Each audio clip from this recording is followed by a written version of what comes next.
Have you ever fantasized about how you will feel when you're in love? The passion and chemistry that brings butterflies to your stomach? Well, most of us dream that when we fall in love, it will be a fairy tale. Sometimes love is a fairy tale, or sometimes we are in a torn situation like the movie New Moon. I recommend the movie because you get the butterflies from the characters and the suspense of them being torn between each other. You get a feeling of love when you see Jacob, played by Taylor Lautner, look into Bella's eyes, played by Kristen Stewart. Just by the way they look at each other, you feel the passion from them, which is what a director wants the audience to feel from the characters.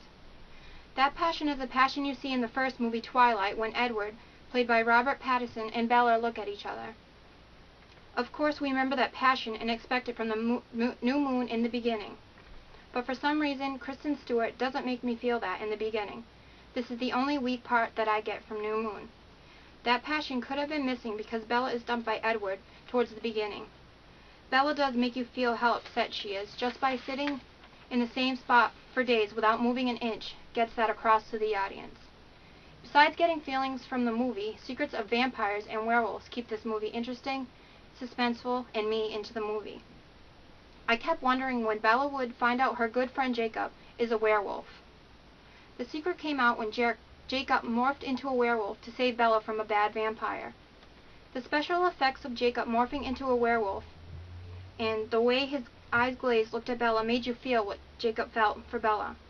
You could still tell Bella wasn't over Edward because she did crazy things like riding motorcycles with strangers and jumping off a cliff just to see glimpses of Edward, telling her to stop.